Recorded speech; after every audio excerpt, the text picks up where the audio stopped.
नमस्कार प्रिय दर्शकों, हाजिर हूं मैं लेकर कार्यक्रम ज्योतिष जिज्ञासा। एक ऐसा कार्यक्रम जहां मैं आपकी जन्म कुंडली से संबंधित प्रश्नों का जवाब देता हूं, शांति करता हूं जिज्ञासाओं की जो निरंतर आपके मन में उत्पन्न हो रहे हों। तो चलिए बिना विलंब किए ये कार्यक्रम प्रारंभ करते हैं। सबसे पहली जिज्ञासा है एमएल महाथा। इन्होंने पूछा है, मिथुन लग्न का जातक हूं और मेरे चौथे भाव में मंगल देव सूर्य देव द्वारा अस्त हैं तथा केतु देव भी विराजमान हैं। मैं बहुत परेशान रहता हूं, उपाय बताने की कृपा प्रदान करें। मिथुन लग्न की कुंडली में मंगल अकारक ग्रह माने गए हैं और मैं कई एक कार्यक्रमों में इस बात का जिक्र कर चुका हूं कि जन्म कुंडली का जो चौथा भाव है वैसे तो वो सुप्त न हो। सुप्त कैसे होता है? जब उसमें कोई ग्रह न हो, किसी की दृष्टि न हो, तो वो भाव सुप्त नहीं होना चाहिए। चतुर्थ और सप्तम ये दो भाव ऐसे हैं जिनका सुप्त होना ठीक नहीं है, परंतु इसमें ग्रह कम से कम और हो तो केवल शुभ ग्रह। तो चतुर्थ भाव में जब पापक ग्रह होंगे तो सूर्य का जन्म कुंडली के चतुर्थ में होने का क्या मतलब हुआ? सूर्य दशम में दिग्बली यानी दोपहर का जन्म और सूर्य जन्म कुंडली के चतुर्थ में यानी मध्यरात्रि का जन्म। तो सीधी सी बात है कि जब किसी कुंडली में सूर्य यानी आत्मा कमजोर पड़ जाए तो सीधी सी बात है आत्मविश्वास पहले तो कमजोर हुआ। यानी आपकी जन्म कुंडली मिथुन लग्न की है, अब मिथुन लग्न की कुंडली में सूर्य तृतीय पति बनते हैं, पराक्रम पति बनते हैं। बैठे तो चतुर्थ में हैं लेकिन वो कैसे हैं? तो बेहद कमजोर। मंगल भी साथ बैठे हैं, मंगल भी कमजोर पड़े। क्यों कमजोर पड़े? क्योंकि काल पुरुष की कुंडली में देखें तो चतुर्थ भाव में कर्क राशि बनती है। कर्क राशि में मंगल नीच के समान फल देने वाले बन जाते हैं। तो ये दोनों के दोनों ग्रह जो दिग्बली होते हैं वो दिग्बल से सर्वथा विहीन।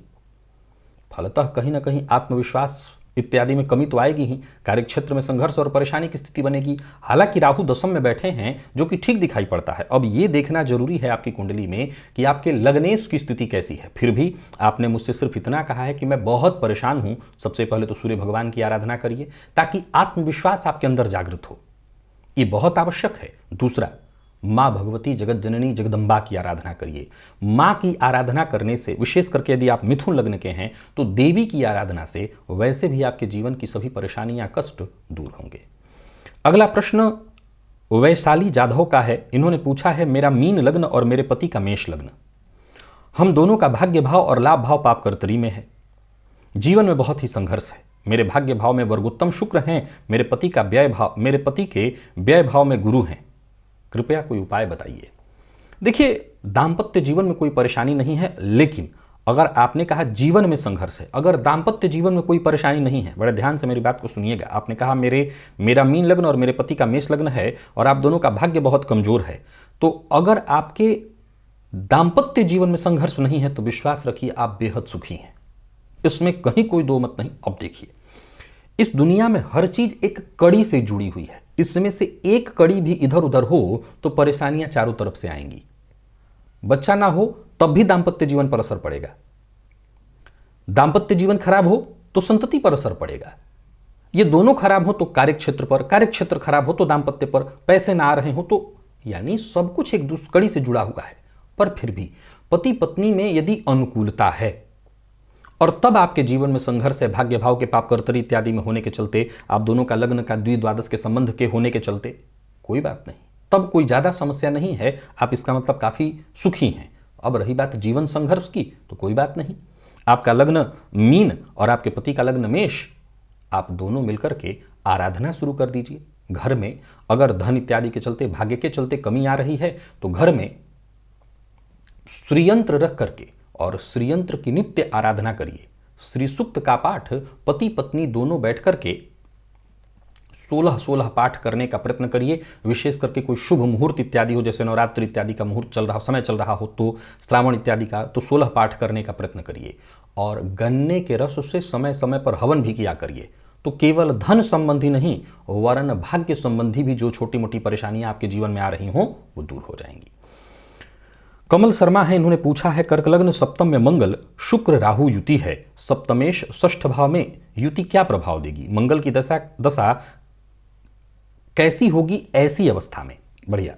कर्क लग्न सप्तम में मंगल, सीधी सी बात है, मंगल उच्च राशि में है, शुक्र राहु के साथ होने के चलते दाम्पत्य जीवन में परेशानी की प्रबल सूचना है।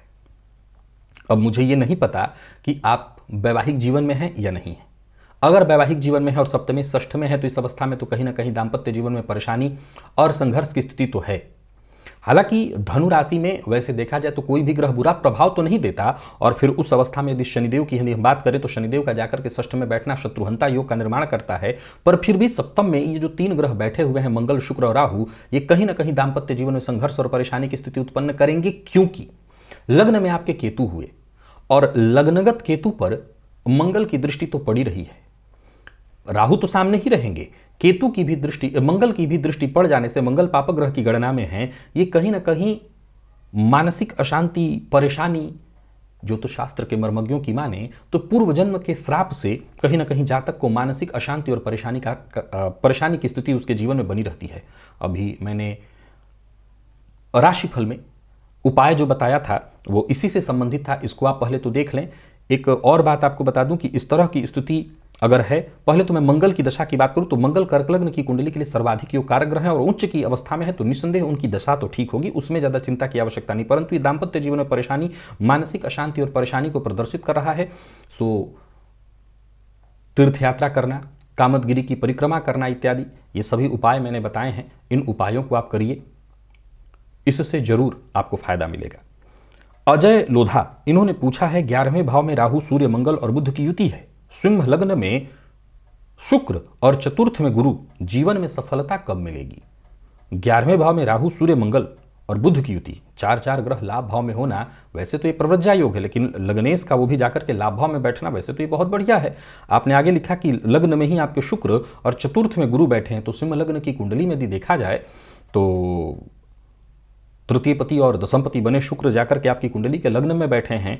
लग्न में शुक्र का यहाँ होना बहुत अच्छा तो नहीं कहेंगे, लेकिन फिर भी देखा जाए तो सूर्य का लाभ में होकर के बैठे होना ठीक है। किस तरह से आपको जीवन में परेशानी आ रही, किस तरह की परेशानी आ रही, क्या लाभ के मामले में? अब तो सारे ग्रह लाभ भी आपकी कुंडली में बैठे हुए हैं, तो क्या लाभ में परेशानी आ रही है या जीवन में किसी भी तरह की सफलता नहीं मिल रही है? नहीं मिल रही है तो भुवन भास्कर की आराधना करिए, जितना हो सके अधिक से अधिक भुवन भास्कर की आराधना करिए। भुवन भास्कर की आराधना से जरूर आपको लाभ होगा।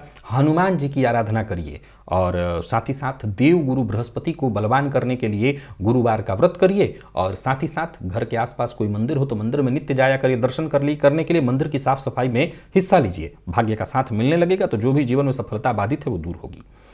शैलजा शर्मा, इन्होंने पूछा है अगर सिंह लग्न में देव गुरु बृहस्पति 12वें भाव में हो तो जातक को क्या संतान और दाम्पत्य प्राप्त होगा?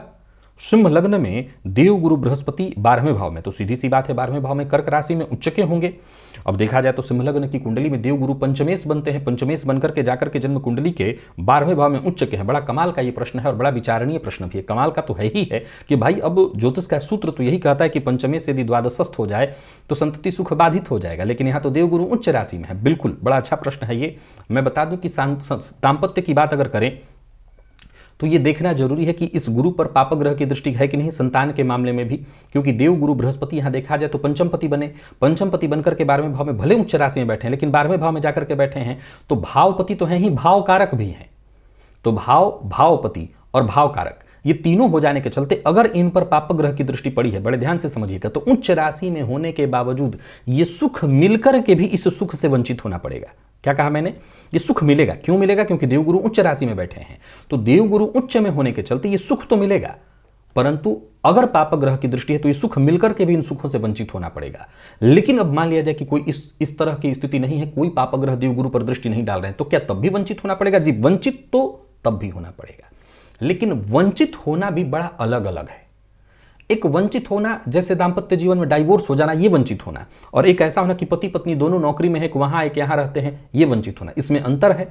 तो आमतौर पर अगर पापक ग्रह की दृष्टि नहीं है तो ये वंचित होना ऐसा होगा कि दोनों अपने अपने काम में व्यस्त रहते हों या अलग अलग जगह पर उनकी नौकरी हो, इसके कारण वंचित होना। अगर पापक ग्रह की दृष्टि है तो टूटेगा। संतति सुख की बात करें तो संतति सुख प्राप्त तो होगी, लेकिन कई बार संतति से मतभेद हो या बच्चा दूर चला जाए पढ़ने के लिए या केवल कन्या संततियां हो, पुत्र संतति न हो, तो मैं फिर यहाँ दोहराना चाहता हूँ कि पुत्र और स्त्री कन्या को लेकर के यहाँ कोई मतभेद वाली बात नहीं है, परंतु हाँ ज्योतिष शास्त्र के सिद्धांतों में इस बात का मानना है कि अगर पंचम भाव पीड़ित है तो कन्या संतति हो सकती है, पुत्र संतति का सुख प्राप्त कम होता है। तो यहाँ पर अगर देव गुरु 12वें बैठे हैं तो संतति सुख की चिंता दिखा रहा है, तो उस अवस्था में संभव है केवल कन्या संतति ही हो, जो कि फिर बाद में आगे चल करके आपसे दूर हो जाए। तो ये जरूर देखिए कि उस पर पापक ग्रह की दृष्टि है कि नहीं। प्रश्न अच्छा था ये।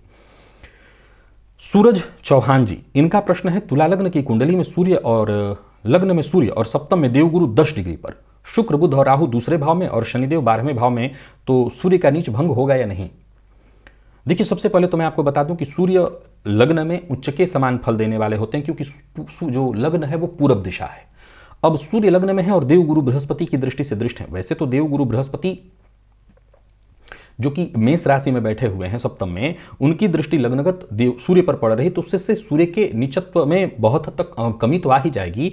एक और बात आपको बता दूं कि जैसा आपने लिखा है कि तुला लग्न की कुंडली में सूर्य और सप्तम में देवगुरु, शुक्र बुध राहु दूसरे में, शनिदेव 12वें में, तो 12वें में जाकर के जो शनिदेव बैठे हुए हैं, अगर देखा जाए तो वो कैसे होकर के बैठे हुए हैं, तो वो कन्या राशि में जाकर के बैठे हुए हैं।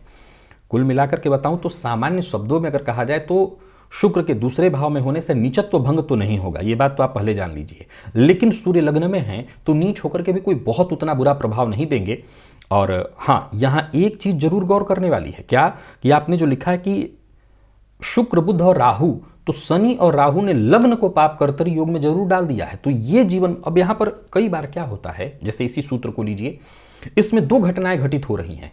अब यहां मैं अगर सूर्य को नीच न भी कहूं तब भी जातक के जीवन में परेशानी तो रहेगी, क्योंकि लग्न पाप कर्तरी योग में है। लग्न पाप कर्तरी योग में होने के कारण जातक के आत्मविश्वास में कमी, उसका बनता काम अंत में जाकर के बिगड़ जाना, यानी कहीं ना कहीं जीवन में संघर्ष तो रहेगा। अब ये तय करें कि सूर्य के कारण ये हो रहा है या लग्न के पाप कर्तरी योग में होने के कारण। हालांकि कुल मिलाकर के देखें तो मैंने जैसा कहा कि पूर्व में सूर्य फिर भी अच्छे होते हैं, देवगुरु की दृष्टि पड़ जाने से कहीं ना कहीं उनके नीचत्व में कमी तो आ ही जाएगी, नीचत्व भंग नहीं होगा। फिर उस अवस्था में जातक के जीवन काल में जो कमियां हैं, जैसे आत्मविश्वास की कमी, आंखों से संबंधित परेशानी, कई बार सिर दर्द की शिकायत, माइग्रेन इत्यादि की शिकायत, पिता के सुखों में कमी, ये सब चीजें कमोबेश रहेंगी अवश्य। अगला प्रश्न संजू चामली, इन्होंने पूछा है कि कुंडली में मंगल 12वें भाव में हो और चलित में 11वें भाव का फल दे रहे हों तो मांगलिक दोष होगा या नहीं। मांगलिक पहले तो कोई दोष नहीं होता, फिर भी अगर ऐसी स्थिति में है कि मंगल 12वें में दिख रहे हैं तो पहले अंश वाइज देखिए कि मंगल मृत अवस्था में है और बाल अवस्था में, मृत अवस्था में है या बाल अवस्था में है, किस तरह की स्थिति में है, या चलित में अंश बल से बली होकर के 11वें का फल दे रहे हैं, तब भी मांगलिक मान्य होगा और कुंडली मिला करके देखना होगा। वैसे मंगल 12वें का फल नहीं दे रहे हैं, ये सत्य है, मंगल फल दे रहे हैं लाभ का, पर फिर भी कुंडली मिलाना जरूरी है, क्योंकि इस अवस्था में भी कहीं ना कहीं परेशानी की स्थिति दिखाई पड़ने लगती है। तो कुंडली का मिलापक जरूरी है और मंगल की स्थिति को देखना जरूरी। अब मान लिया जाए कि मंगल बिल्कुल 2 डिग्री पर या 1 डिग्री पर या 29 अंश पर मृत अवस्था में है, दोनों ही अवस्था मृत अवस्था में है, तो फिर ठीक है। मंगल की इस स्थिति में आप सामान्य परिस्थितियों में देखें तो कुंडली मिला करके, जिस जातक से भी विवाह करना हो, कुंडली मिला करके वो मांगलिक न भी हो तो भी विवाह हो सकेगा। प्राची, इन्होंने पूछा है, वृषभ लग्न है, मंगल लग्न में गुरु वक्री और केतु चंद्रमा तीसरे भाव में है, शनि राहु 9वें भाव में, 10वें में सूर्य बुध अस्त और शुक्र 11वें भाव में, शुक्र की महादशा में वैवाहिक जीवन ठीक होगा। वृषभ लग्न है, मंगल लग्न में है, तो सीधी सी बात है, वृषभ लग्न और लग्न में ही मंगल का होना उग्रता को बढ़ाएगा। गुरु वक्री और केतु चंद्रमा सब तीसरे भाव में है, ठीक है, तो गुरु वक्री भी होकर के उनकी दृष्टि तो पड़ी रही है, चूंकि देखा जाए तो उच्च राशि में बैठे हैं, तो उच्च राशि में बैठ करके वैसे तो नीच राशि के समान वो फल देंगे, और वृषभ लग्न की कुंडली है तो नीच के समान ही फल देंगे, पर फिर भी मैं मान लेता हूं कि सप्तम पर उनकी दृष्टि तो पड़ी रही है। शनि राहु 9वें भाव में बैठे हुए हैं, तो शनिदेव का जन्म कुंडली के 9 में होना, देवगुरु की दृष्टि से दृष्ट होना, ये देखा जाए तो महाभाग्यवान योग की सूचना है। अब यहां पर एक चीज जरूर गौर कर लेना होगा कि नौमांश में गुरु की स्थिति को देखिए कि गुरु किस स्थिति में है। नौमांश में नीच इत्यादि के नहीं है ना, नीच के नहीं है तब तो फिर ठीक है, कहीं कोई दिक्कत नहीं है। और 10वें में सूर्य बुध अस्त और शुक्र 11वें भाव में। अब देखा जाए तो शुक्र का 11वें भाव में उच्च राशि में बैठना, शुक्र की महादशा में वैवाहिक जीवन ठीक होगा। देखिए कुल मिलाकर के देखा जाए तो लग्न में मंगल है। अब कुंडली कितनी मिलाई गई है ये जरूर एक बार विचारणीय तथ्य है, क्योंकि आपकी अगर कुंडली में है तो कहीं ना कहीं उग्रता की स्थिति तो आएगी, क्योंकि वृषभ लग्न वाले बहुत मेहनती होते हैं, और बहुत मेहनती हो, ऊपर से लग्न में मंगल हो तो चिड़चिड़ा। मेहनती लोगों के चिड़चिड़ा होने की संभावना बहुत ज़्यादा होती है, क्योंकि लोग जो बहुत ज़्यादा काम करते हैं वो थोड़े चिड़चिड़ा हो ही जाते हैं। तो यहाँ एक संभावना तो मुझे दिखाई पड़ती है, लेकिन इसके बावजूद मैं दाम्पत्य जीवन की बात करूँ तो शुक्र की दशा तो आपके लिए सर्वाधिक श्रेष्ठतम दशाओं में से एक होनी चाहिए। और रही बात वैवाहिक जीवन के ठीक होने की, तो ये निर्भर करता है कि कुंडली मैच की गई है कि नहीं। दाम्पत्य जीवन में यदि परेशानी आ रही तो केवल एक की कुंडली से तो कभी आएगी नहीं, दोनों की कुंडली में स्थिति ऐसी होनी चाहिए, तभी जाकर कैसा हो रहा होगा। तो ये जरूर देख लेना होगा कि सामने वाले की जन्म कुंडली में स्थिति वर्तमान में कैसी चल रही है। आरूही, इन्होंने पूछा है सूर्य सिंह लग्न में सूर्य लग्न में ही है और गुरु छठे भाव में है, गुरु की दशा चल रही है, क्या फल देंगे? जब से गुरु की दशा लगी है तब से तबीयत ठीक नहीं चल रहा है। देखिए वैसे तो मैं बता दूं कि गुरु यहाँ पर अगर केवल आपको पेट का रोग दे रहे हैं तो मैं मानता हूं पेट का रोग वो दे सकते हैं, क्योंकि यहाँ पर देखा जाए तो सिंह लग्न में पंचमपति बनकर के जाकर के षष्ठ में बैठे हुए हैं और ऊपर से अगर देखें तो नीच राशि में बैठे हैं। तो नीच राशि में होने के चलते सामान्यतः षष्ठ में होने से नीच भंग तो हुआ ही हुआ और देखा जाए तो विपरीत योग भी बन रहा है, क्योंकि आपने कहा कि लग्न में ही सूर्य बैठे हैं। तो पहले तो ये देखिए कि लग्नगत सूर्य क्या कमजोर है, किसी तरह से कमजोर या मृत अवस्था में दिखाई आपको पड़ रहे हैं। पहला पॉइंट ये नोट कर लीजिए। दूसरा, अगर केवल गुरु की दशा आने के बाद से आपकी तकलीफें बढ़ी हैं तो वो किस तरह की तकलीफें हैं? देखिए इसमें कहीं कोई दो मत नहीं कि गुरु पंचमेश और अष्टमेश होकर के षष्ठ में बैठे हुए हैं। षष्ठ में भी किस तरह के? तो नीच राशि में जाकर के बैठे हुए हैं।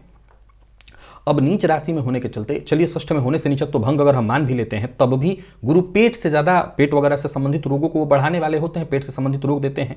लेकिन आपको परेशानी किस तरह की, तबीयत में किस तरह की परेशानी? क्योंकि गुरु अगर खराब भी करें तो इतना ज्यादा खराब नहीं करते। तो एक बात तो मैं पहले बता देता हूं, खान पान पर नियंत्रण रखिए। खान पान पर नियंत्रण रखिएगा तो जो भी स्वास्थ्य से संबंधित परेशानी आ रही है वो दूर होगी। और चूंकि सिंह लग्न की कुंडली है तो गुरु तो यहाँ कारक है, फिर भी गुरु अगर कष्ट दे रहे हैं तो मंदिर जाइए, दर्शन करिए, इससे भी बहुत हद तक आपकी ये कमी दूर होगी। गाय को गुड़ इत्यादि दीजिए। गाय के पीठ पर उभरा हुआ जो हिस्सा होता है उसको सहलाने के लिए मैंने गुरुवार के दिन कहा था, इससे गुरुजन्य पीड़ा से मुक्ति मिल जाती है। त्रिवेदी अकुशल, ठीक है। तो इन्होंने पूछा है वृषभ लग्न में कर्क में मंगल और मकर में गुरु, क्या दोनों ग्रहों का नीच भंग हो सकता है? और शनिदेव तुला में और गुरु मंगल दोनों 18 डिग्री और शनि 27 डिग्री। वृषभ लग्न में कर्क में मंगल और मकर में गुरु, तो वृष मिथुन कर्क, वृष मिथुन कर्क। तृतीय भाव में आपने कहा कि मंगल बैठे हैं और नवम में देवगुरु बैठे हैं। तो पहले तो देवगुरु बृहस्पति नवम में होकर के अच्छी स्थिति में, हालांकि इस लग्न के सर्वाधिक कारक ग्रह हैं, परंतु सबसे पहले तो मैं बता दूं कि दो नीच ग्रह एक दूसरे से दृष्टि संबंध बनाए तो इससे नीचत्व भंग तो नहीं होता। जो तो शास्त्र का रूल कहता है कि दो उच्च के ग्रह आमने सामने दृष्टि संबंध बना लें तो ये अत्यंत श्रेष्ठ स्थिति बन जाती है। पर जैसा कि आपने कहा है कि शनिदेव तुला में है, अब केंद्रगत तो नहीं है परंतु हैं उच्च राशि में। तो उच्च राशि में होने के चलते ये तो जरूर माना जाएगा कि कम से कम उच्च राशि में है तो फलतः देवगुरु के नीचत्व में कमी आएगी। ऊपर से आपको चंद्रमा की स्थिति देखनी चाहिए, क्योंकि मंगल का नीचत्व, अगर आप केवल नीचत्व की बात कर रहे हैं तो तृतीय भाव में होने भर मात्र से मंगल का नीचत्व तो भंग है। सामान्य शब्दों में बताऊं तो दृष्टि संबंध से नीचत्व भंग की बात नहीं होगी। मंगल तृतीय भाव में होने से नीचत्व भंग, शनिदेव उच्च राशि में होने से देव गुरु बृहस्पति का नीचत्व भंग। पर फिर भी ये बात भूलिएगा मत, जो मैं हमेशा कहा करता हूं कि नीचत्व भंग का ये मतलब नहीं कि ग्रह अब एकदम से उच्चका हो गया। नीचत्व भंग का ये मतलब है कि बारिश में छाता लग गया है, अब सीधा सीधा बारिश का पानी आपके ऊपर नहीं पड़ रहा है, बस इतना ही है। प्रीति चौहान, इन्होंने पूछा है कि मकर लग्न में राहु एकादश भाव में अकेले बैठे हैं, जहां मंगल उच्च के होकर के प्रथम भाव में है, राहु 11 डिग्री के हैं और वर्ण क्षत्रिय है। राहु की महादशा जनवरी 2023 से शुरू हो चुकी है। राहु की महादशा कैसी रहेगी? मैं बता दूं कि मकर लग्न की कुंडली में एक तो राहु का लाभ भाव में होना अत्यंत श्रेष्ठ है, परंतु आपने कहा कि उच्च के होकर के प्रथम भाव में मंगल बैठे हुए हैं, तो मंगल का उच्च का होकर के लग्न में बैठना तो ठीक है, परंतु इस लग्न के कारक नहीं बनते हैं। फलतः कहीं ना कहीं जातक को चिड़चिड़ा, जिद्दी और गुस्सैल तो बनाएंगे। यहाँ एक पॉइंट जरूर मैं चाहता हूं कि मेरे सभी दर्शक नोट करें, गौर करिए कि यहाँ राहु एकादश में बैठे हैं, मकर लग्न की कुंडली में राहु कारक भी हैं, अच्छा फल देंगे। पर सवाल खड़ा होता है कि ये जो राहु है, कुल मिलाकर के देखा जाए तो मकर लग्न की कुंडली में वृश्चिक राशि में बैठा है, लाभ भाव में तो है, तो नीच राशि में, नीच राशि में होकर के भी लाभ में कोई कमी नहीं लाएगा।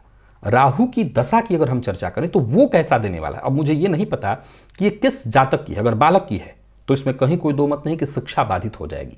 युवावस्था की है तो प्रेम संबंध बाधित हो जाएगा, ये ध्यान रखिएगा। दाम्पत्य जीवन में है तो दाम्पत्य जीवन में मतभेद, कलह, परेशानी की स्थिति अवश्य आएगी। राहु कारक है, मैं ऐसा कह रहा हूं, और फिर साथ साथ ये भी कह रहा हूं कि राहु की दशा में ये चीजें होंगी।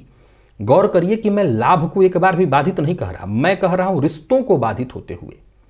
संतति सुख है, यानी आप उम्र के उस पड़ाव पर हैं जहां बच्चे हैं तो बच्चे से मतभेद हो सकता है। आप खुद विद्यार्थी हैं तो शिक्षा बाधित होगी। तो यानी ये देखना है कि उम्र के किस पड़ाव पर आया हुआ है। जिस पड़ाव पर आएगा उस पड़ाव से संबंधित चीजों को, बेहद करीबी चीजों को वो बाधित करेगा। पर लाभ भाव में बैठा है तो ठीक है, नीच होकर के भी लाभ की स्थिति तो अवश्य उत्पन्न करेगा।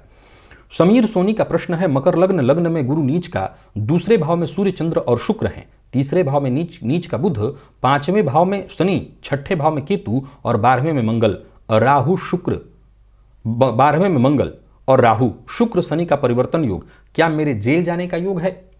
आमतौर पर राहु जन्म कुंडली में जिनके भी 12वें भाव में जिनको दिखाई पड़ते हैं, आमतौर पर मुझसे ये लोग पूछा करते हैं। मैंने भी एक बार वीडियो बनाया था कारागार योग के बारे में। देखिए, मैं हमेशा एक बात और बाद में भी समझाया हूं, ज्योतिष के जिन सूत्रों को आपने मुझसे पूर्व में सुना है, बाद में उन सूत्रों को जब जब मौका मिला, चाहे जन्म कुंडली के माध्यम से या किसी कुसूत्र के माध्यम से, मैं हमेशा उसको क्लियर करते रहा हूं, आपको समझाते रहा हूं। अब अगर आप मेरे नियमित दर्शक नहीं हैं तो संभव है कि कई सारे पॉइंट आपसे छूट भी गए होंगे, कोई समस्या नहीं। देखिए, 12वें में राहु होने भर मात्र से कोई जेल नहीं चला जाता। 12वें का राहु कारागार योग बनाता है, सत्य है, परंतु इसका यह मतलब नहीं कि व्यक्ति जेल ही जाएगा। 12वें के राहु के चलते जातक के जीवन काल में कई तरह की परेशानियां आ सकती हैं। संभव है आप बहुत बड़े आदमी बन जाएं, जीवन में बहुत पैसे इत्यादि की स्थिति हो जाए, तब भी आपको कई तरह की परेशानियां होंगी। कई बार विवाहोपरांत दांपत्य जीवन को लेकर के कोर्ट कचहरी का चक्कर, लेकिन हर बार जेल जाना ही नहीं होता। परंतु ये हो सकता है कि अगर आप इस तरह के किसी कृत्य में लिप्त हों तो संभव है। देखिए, मैं इस सूत्र को, जिस सूत्र को आप बताने जा रहा हूं, कई बार इस बात को मैंने बताया कि अष्टम में मंगल हो और शनि की दृष्टि हो तो जातक की गोली लगने से, एक्सीडेंट में या जलने से मृत्यु होती है। चलिए, एक्सीडेंट और जलने से मृत्यु तो मेरी समझ में आता है, मैं इस पर बात में कभी विचार करूं, पर गोली लगने से यह भी संभव है किसी और पर चलाई गई गोली कई बार लोगों को लग जाती है। कई बार विवाह की आपने वीडियोस देखे होंगे, विवाह में किसी ने फायर किया, ऐसे हवा में चलाया, लग गया किसी को, चलिए आकस्मिक मृत्यु हुई तो थी। अभी कल ही मैंने शॉर्ट वीडियो में बताया था, राशिफल में मैंने बताया था, आकस्मिक दुर्घटना में मृत्यु होने की स्थिति को, लड़ाई झगड़े में मृत्यु होने की स्थिति को बताया था। लेकिन हर बार क्या हम ये विचार करेंगे कि जिसकी कुंडली में ये योग है उसको गोली से ही मृत्यु उसकी होगी, जबकि सामने वाला ऐसा कोई काम ही नहीं करता है? घटनाओं के घटित होने वाले में ये सूत्र जो बताए गए हैं निसंदेह कारण बनते हैं, लेकिन हर बार एक जैसी घटना घटित नहीं होती, ये ध्यान रखिए। प्रैक्टिकल में चीजों को थोड़ा अलग नजरिए से समझना पड़ता है। ये एज ए ज्योतिष के जो मेरे दर्शक हैं उनके लिए मैं बता रहा हूं। घटनाओं के घटित होने में प्रैक्टिकली चीजें कई बार अलग हो सकती हैं। यहां एक मूल सूत्र क्या कहता है? मूल सूत्र कह रहा है कि गोली लगना, आगजनी या ऑपरेशन टेबल पर मृत्यु, दुर्घटना में मृत्यु, कहने का मतलब यह नहीं है कि इन्हीं चीजों से होने वाली है चीजें, यानी गोली ही लगेगी, आग ही कहने का मतलब आकस्मिक रूप से जातक की अकाल मृत्यु, क्योंकि जितनी भी घटनाएं हैं वो अकाल मृत्यु की हैं, अकाल मृत्यु की संभावना को प्रदर्शित करती हैं। अब इसमें भी मान लीजिए कि देवगुरु की दृष्टि यदि पड़ गई इस भाव पर, अष्टमस्त मंगल पर, तो प्रभाव में कमी आ जाएगी। वैसे ही द्वादश का राहु निसंदेह कारागार योग बनाता है, पर तब ज्यादा जब लग्नेश बहुत कमजोर हो, तब ज्यादा जब जातक सचमुच ऐसे कृत्यों में लिप्त हो, तब ज्यादा जब 12वें के राहु पर किसी शुभ ग्रह की दृष्टि नहीं बल्कि और किसी पाप ग्रह की दृष्टि पड़ जाए तो संभावनाएं बनती हैं। फिर भी अगर आपके मन में ऐसी कोई बात है या आप सचमुच ऐसे कृत्य में हो, तो जो कृत्य में हो तो अलग बात है, नहीं है तो माँ भगवती जगत जननी की, माँ बगलामुखी की आराधना मन ही मन उनसे प्रार्थना करिए। माँ अगर आप गलत नहीं होंगे तो रक्षा करेंगी। सुमित शर्मा ने पूछा है, मिथुन लग्न में लग्नेश बुध 19 डिग्री अस्त और वक्री, दोनों 5वें भाव में, सूर्य 15 डिग्री के साथ और नौमांश भी मिथुन लग्न का, जिसमें सूर्य 9वें भाव में और बुध 10वें भाव में नीच का और षडबल में बुध 5 नंबर पर है, तो क्या बुध बलि और शुभ है? क्या पन्ना धारण किया जा सकता है? 5 नंबर पर है तो बलि कैसे होगा? 9 ग्रह में से आपका बुध 5 नंबर पर हुआ और आप कह रहे हैं लग्नेश है। लग्नेश तो 1 नंबर पर होता है। अब षडबल मैं आपका देख नहीं पा रहा हूं, आपने जैसा लिखा मैं उसके आधार पर बता रहा हूं। जब 5 नंबर पर हुआ तो उसको हम बलि कैसे कहेंगे? सीधी सी बात है कि उससे और ज्यादा 4 ग्रह बलि हैं। अब जरा गौर करिए कि कहीं आप मुझे ये बताते हैं अगर बाद में कि मेरा मंगल बहुत बलि है, ध्यान से सुनिएगा, मेरा मंगल बहुत बलि है, तो मंगल अगर बलि हो गया तो बुध तो 5 नंबर पर छोड़िए, अगर दूसरों नंबर पर हुआ तो भी बहुत स्थिति खराब करेगा कुंडली की, क्योंकि उस कुंडली का अकारक ग्रह बलि हो गया है। तो खैर हम इस विषय पर आते हैं कि बुध को ज्योतिष शास्त्र में निर्जीव ग्रह कहा गया है, नपुंसक ही नहीं वरन निर्जीव कहा गया। क्यों कहा गया? क्योंकि सूर्य के इतना करीब है कि इसकी अपनी सारी शक्तियां समाप्त हो गई हैं, वो सूर्य में विलीन हो गया है। अब अगर नौमांश में आपने जैसा बताया कि नीच राशि में बैठा हुआ है, फिर भी यदि अगर पन्ना धारण कराया जाए, मैंने कई लोगों को बुध के नीच होने के बावजूद पन्ना धारण कराया, कई लोगों को बुध के और भी स्थितियों में पन्ना धारण करा करके देखा, बहुत ज्यादा नुकसान नहीं था। इसीलिए आप गौर करेंगे कि किसी भी लग्न के लोगों को, व्यापारियों को लोग पन्ना धारण करा देते हैं और पन्ना को अलग अलग हाथों में भी धारण करा लिया जाता है तो कोई बहुत नुकसान नहीं होता। इसके पीछे रीजन है बुध का निर्जीव होना। बुध की सारी शक्तियां सूर्य में विलीन हो गई हैं, इसीलिए बहुत नुकसान नहीं करता। तो आप अपने बुध को बलि करने के लिए चाहें तो एक बार पन्ना पहन के देख सकते हैं, मैं मना नहीं करूंगा। सिंह लग्न, द्वितीय में गुरु लेकिन साथ में केतु है, अष्टम भाव में राहु शुक्र शनि है, एकादश भाव में चंद्रमा केमद्रुम योग बना रहे हैं। मुझे धन के नाम की कोई चीज नहीं मिली, कर्ज में डूबता ही जा रहा हूं। बड़ा कमाल का विषय है। मैं आपको बता दूं कि जिनको धन कभी नहीं दिखा वो कभी कर्जदार नहीं हो सकते, विश्वास रखिए। जिन्होंने धन देखा है वही कर्जदार भी हुए हैं, जिनको धन मिला ही नहीं वो कैसे कर्जदार होंगे। आपने जो कहा, असल में आप उस सवाल को खुद खंडित कर रहे हैं। आपने धन जाना ही नहीं तो कर्जदार कैसे हुए, और आप अगर धन जाने हैं तो कर्जदार हुए हैं। अब बात है कि धन आपके पास कम आ रहा है, दिक्कत है। माँ भगवती लक्ष्मी की आराधना करिए, सूर्ययंत्र की आराधना करिए, गन्ने के रस से मैंने बहुत अद्भुत उपाय बताया था, हवन करिए समय समय पर, माँ की कृपा होगी, देखते देखते धन आएगा। बिना कर्म किए धन तो नहीं आ सकता, परंतु माँ की आराधना से निस्संदेह धन आ जाएगा। और अरुणिमा, अच्छा ये जो प्रश्न मैंने बताया था हनुमान सुथार जी का था, और ये प्रश्न अब है अरुणिमा मिश्रा जी का। इन्होंने पूछा है, मेरी बेटी की वृश्चिक लग्न की कुंडली में सूर्य 10वें में 1 डिग्री का है, आत्मविश्वास बहुत कम है, जबकि सडबल में सूर्य सबसे बली है। माणिक पहन सकते हैं? माणिक पहना सकती हैं आप। सूर्य 10 में अगर वृश्चिक लग्न की कुंडली में देखें तो सिंह राशि में ही बैठे हुए हैं, निसंदेह दिग्बली हैं, दोपहर का जन्म हुआ होगा। सूर्य को बलि करने के लिए सूर्य को अर्घ दिलवाई बच्ची से, और माणिक के भी एक बार पहना करके देख सकते हैं, कोई दिक्कत नहीं। आदित्य हृदय स्तोत्र का पाठ कराइए, सुबह सुबह उठने की आदत लगवाइए, निसंदेह सूर्य बलि हो जाएगा। प्रिय दर्शकों, आज एक तो लंबे गैप के बाद ज्योतिष जिज्ञासा का कार्यक्रम लेकर के आप सबके सम्मुख उपस्थित हुआ था। इतने ही प्रश्नों को लेकर के मैं आप सबके सम्मुख उपस्थित हुआ था। आशा करता हूं जिन दर्शकों के प्रश्न इस कार्यक्रम में सम्मिलित हुए हैं उनकी जिज्ञासा शांत हुई होगी, इसमें कहीं कोई दो मत नहीं। परंतु ये कार्यक्रम आपके ज्ञानवर्धन वाला भी हुआ होगा और आनंदित करने वाला भी। आज के लिए बस इतना ही, इजाजत दीजिए, पुनः मुलाकात होगी। तब तक के लिए नमस्कार।